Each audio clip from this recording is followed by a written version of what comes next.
mas नुदो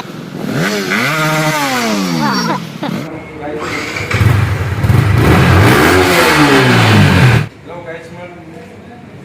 because by the MT dengan ini berat, langsung bagi tujuh.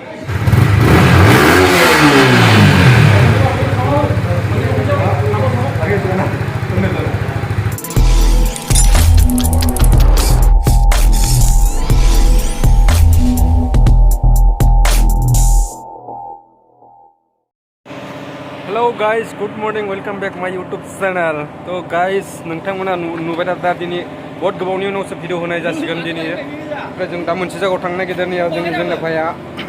जोंनिया बिकास भाइया MT लायगोन एमटि माने एमटि आरो इया माने फेमास एमटि एकदम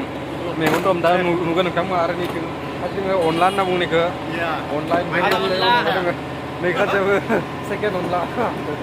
एकदम बैया खाथारखा अनला बायदि खावलायाबो एकदम बुद्रद्र नंबाय साफा एसेनो मा सिख्लाफोरा मा बेखौ माबाखायो थ' गाइसमोन भिडिअखौ नायलांबाथाय दसेनाव नुनो मोनगोन जों दा कर्नाटकनि मैंगलराव थांगासिनो दङ बिकास ब्र'नि एमटि लायनो एमटि बेफोरनियानि भाइनि एमटि ओमफ्राय गंनै गारि थांगोन निया गंसे नैबे हन्डा नैबेबो आंनि फेमास हन्डा मेट्रिक्स डिअ होनबाथाय एकदम फेमास डिअ बेनिफ्राय गंसेया नैबे आंनि जाबाय जिक्सार 250 ओमफ्राय बिथाङानो सलायसिगोन आं सलाया थौदो गाइसमोन नुलांबाय थादो भिडिअखौ थ' गाइसमोननिया गेट ओंखारबाय जों दा मांगलर होलांसै एमटि 15 लायनो एमटि याम्मा थ' गाइसमोन चलो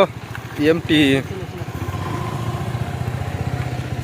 थ' गाइसमोन गाखोबाय जोङो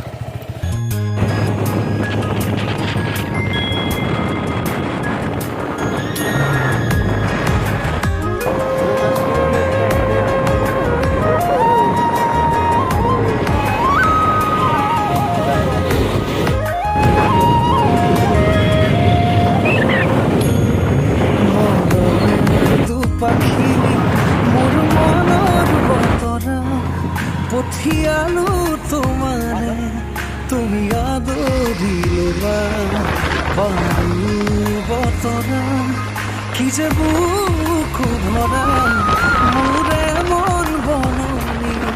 তুলিলে ধুরিয়া গানে গানে তুমি মোর ঘুরে ঘুরে তুমি মোর দূরে দূরে নরবা মোর পাউজের কাফতে মোর 야 건져봐 사원아 건져봐 사보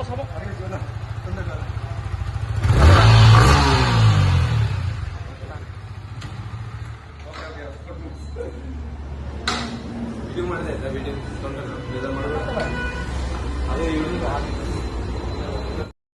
तो गाइस मैंने gila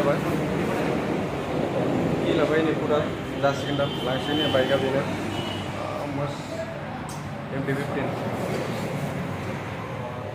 मेला मोठा गाइस में तो guys wow guys man labanya direct showroom होने unboxing wow ya mas muda wow ya mas makanya nang deh MT 15 itu moza baiknya interset nang karena Asmun wait kalau mbak bintang kan di kalar kita kan kayak itu tuh mbak tanggalan tuh juga tuh let's go guys man karena baiknya yaudah nggak tuh guys man fai मोनबाय मोनसे बाया खतर नुखाबाय live accident नुखादों आरोना बाया डेन्जार जाखादों आं माने आं गिखादों आरोना पुरा जों जिङाव दंखाय मोनफैनाय लोगोनो साउन्डबो फैखादों ओमफ्राय आरो डाइरेक्ट